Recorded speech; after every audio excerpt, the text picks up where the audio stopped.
It's October 20th, 2023, and these are your headlines. Houston, we have a problem with elections. That's pretty silly, but it's Friday. Preliminary findings from an audit of Harris County's November 2022 election show that multiple failures took place, according to Secretary of State Jane Nelson.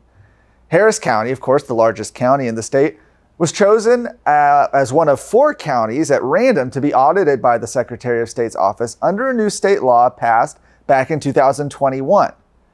According to Secretary of State Nelson, Harris County clearly had multiple failures conducting the election and violated election law for estimating needed ballot paper. Mistakes like these led to a poorly executed election, which left many Harris County residents frustrated and may have prevented them from voting.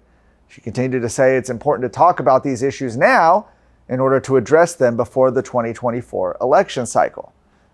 Now, according to the Secretary of State, the preliminary report reveals problems with voter registration data, failure to provide necessary supplies to polling places, equipment issues, and incomplete paperwork. At least 38 polling locations had no voter check-ins for more than an hour.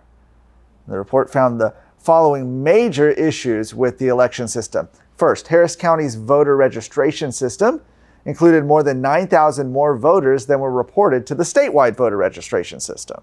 They didn't match. You also had almost 3,600 mail ballots that were sent to voters but not reported to the state.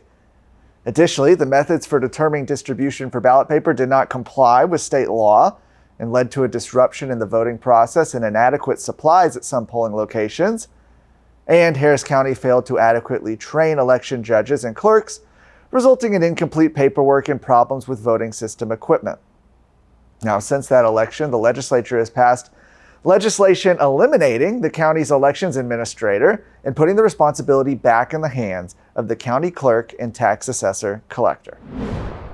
The Texas National Guard has placed concertina wire along the Texas-New Mexico border. That's right, the Texas-New Mexico border, in an effort to curb illegal immigration.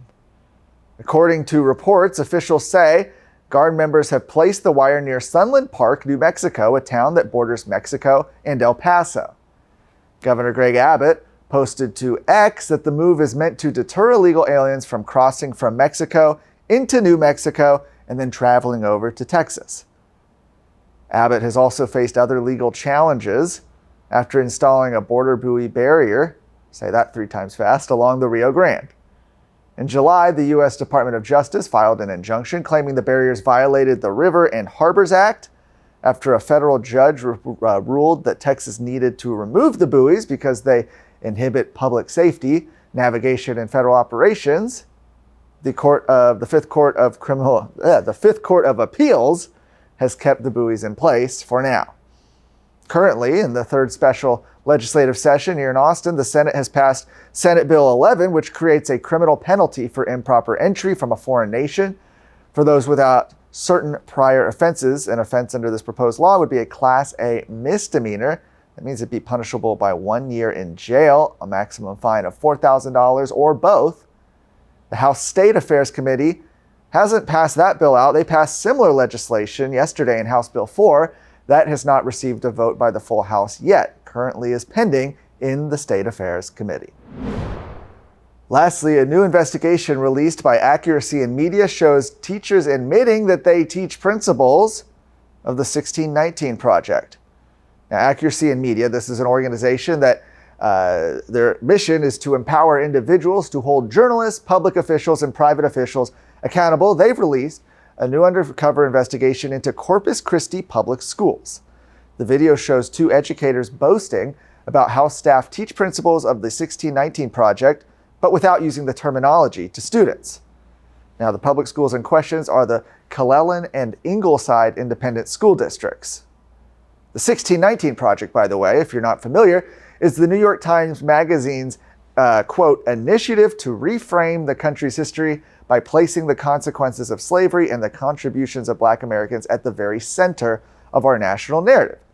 And the project has been widely criticized as having some factual errors in regards to major events. But despite Abbott enacting 2 laws against teaching CRT material, Like the 1619 Project back in 2021, government educators in Corpus Christi have been exposed now for admitting that they still teach the principles from the radical ideology. During an undercover interview with Clellan Independent School District Curriculum Director Jody Ferguson, she told investigators that while teachers aren't directly teaching 1619 and using the terminology, they're still teaching the concepts associated with it. You can see more of that investigation and the rest of our stories today at TexasScorecard.com. No ads, no paywalls, no government grants, and no corporate masters. Just real news for real Texans. This is Texas Scorecard.